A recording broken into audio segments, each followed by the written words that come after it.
વિદ્યાર્થી મિત્રો, તમે પેન્ટેડ એપ્લિકેશન ડાઉનલોડ કરી લો. અહીંયા તમને હોમ પેજ ઉપર જ વિકાસના દરેક વિષયનું તમને સોલ્યુશન્સ મળી જશે. લિંક નીચે ડિસ્ક્રિપ્શનમાં આપેલી છે. અને તમારા માટે ખાસ અમે લોન્ચ કરી રહ્યા છીએ રેપિડ રિવિઝન બેચ, જેની અંદર ગણિત, વિજ્ઞાન, સમાજ, ઇંગ્લિશ આખું રિવાઇઝ કરાવશું કે જેથી એક મહિનામાં તમને સરસ મજાનું રિઝલ્ટ ફાઇનલ એક્ઝામમાં લઈ આવો. અને સાથે માર્ચ મહિનામાં આપણે લોન્ચ કરવાનું છીએ પેપર સોલ્યુશન બેચ. તો હમણાં જ એપ્લિકેશન ડાઉનલોડ કરો. લિંક નીચે ડિસ્ક્રિપ્શનમાં છે. ચેનલ સબસ્ક્રાઇબ કરો. નમસ્કાર વિદ્યાર્થી મિત્રો, આજના વિડીયોમાં આપણે જોશું વાર્ષિક પરીક્ષા 2026 વિકાસ અસાઇનમેન્ટ ધોરણ 9 વિજ્ઞાન વિભાગ સી પ્રકરણ 1. તેમાં પહેલો પ્રશ્ન: તમારે એક પાર્ટીમાં તમારું ખૂબ જ ગમતું શર્ટ પહેરીને જવું છે, પરંતુ સમસ્યા એ છે કે તે ભીનું છે. તો તમે આ સમસ્યાનું નિરાકરણ કરવા કયા કયા પગલાં ભરશો? તેનો જવાબ છે: શર્ટને સુકાવવા માટે પાણીના બાષ્પીભવનનો દર વધારતી પરિસ્થિતિઓ, જેમ કે પહેલી, શર્ટને ફેલાવવાથી સપાટીનું ક્ષેત્રફળ વધે છે. બીજું, શર્ટને સૂર્યના તડકામાંથી સુકાવવાથી તાપમાન વધે છે. ત્રીજું, શર્ટને પંખા નીચે ફેલાવવાથી પવનની ઝડપ વધે છે.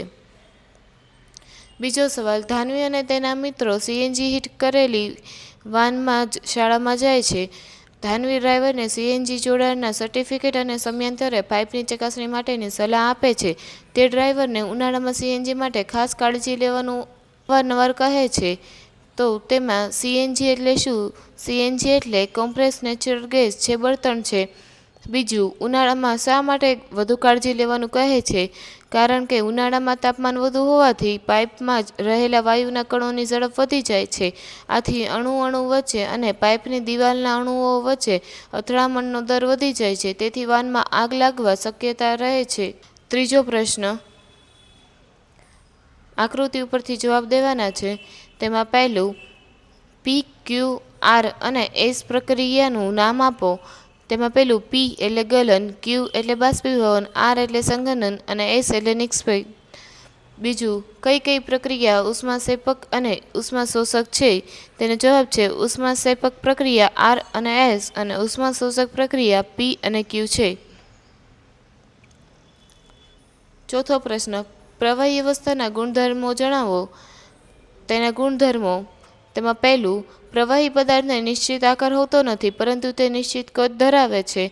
બીજું, પ્રવાહીને પાત્રમાં ભરવામાં આવે તે પાત્ર જેવો આકાર ધારણ કરે છે. ત્રીજું, પ્રવાહીમાં વહનશીલતાનો ગુણ છે, તેથી તેનો આકાર બદલાય છે. ચોથું, પ્રવાહી તરલ છે પરંતુ સખત નથી. પાંચમું, ઘન અને પ્રવાહી પદાર્થોનું પ્રવાહીમાં પ્રસરણ સંભવી શકે છે. છઠ્ઠું, દરેક સજીવને પોતાના અસ્તિત્વ ટકાવી રાખવા માટે શ્વાસ લેવો જરૂરી છે. દરેક જળચર પ્રાણી પાણીમાં દ્રાવ્ય થયેલો ઓક્સિજન વાયુ લે છે. વાતાવરણમાંનો ઓક્સિજન અને કાર્બન ડાયોક્સાઇડ વાયુમાં પ્રસરણ પામે છે અને કંઈક અંશે દ્રાવ્ય થાય છે. આમ વાયુ પણ પ્રવાહીમાં પ્રસરણ પામી શકે છે.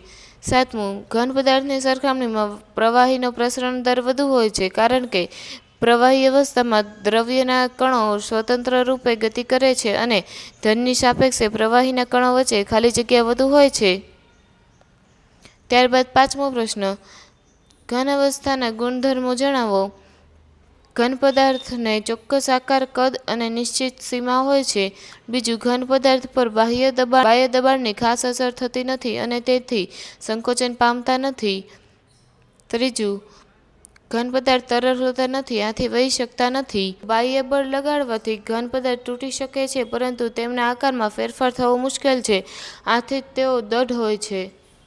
પાંચમું, સ્પંજને આપણે દબાવી શકીએ છીએ, કારણ કે તેના ઘટક કણોની વચ્ચે રહેલી જગ્યામાંથી હવા બહાર નીકળી જાય છે, પરંતુ અવસ્થા બદલાતી નથી. આ વિડીયોને લાઇક કરો તથા શેર કરો. વિદ્યાર્થી મિત્રો, તમે પેન્ટેડ એપ્લિકેશન ડાઉનલોડ કરી લો. અહીંયા તમને હોમ પેજ ઉપર જ વિકાસના દરેક વિષયનું તમને સોલ્યુશન્સ મળી જશે. લિંક નીચે ડિસ્ક્રિપ્શનમાં આપેલી છે. અને તમારા માટે ખાસ અમે લોન્ચ કરી રહ્યા છીએ રેપિડ રિવિઝન બેચ, જેની અંદર ગણિત, વિજ્ઞાન, સમાજ, ઇંગ્લિશ આખું રિવાઇઝ કરાવશું કે જેથી એક મહિનામાં તમને સરસ મજાનું રિઝલ્ટ ફાઇનલ એક્ઝામમાં લઈ આવો. અને સાથે માર્ચ મહિનામાં આપણે લોન્ચ કરવાનું છીએ પેપર સોલ્યુશન બેચ. તો હમણાં જ એપ્લિકેશન ડાઉનલોડ કરો. લિંક નીચે ડિસ્ક્રિપ્શનમાં છે. ચેનલ સબસ્ક્રાઇબ કરો.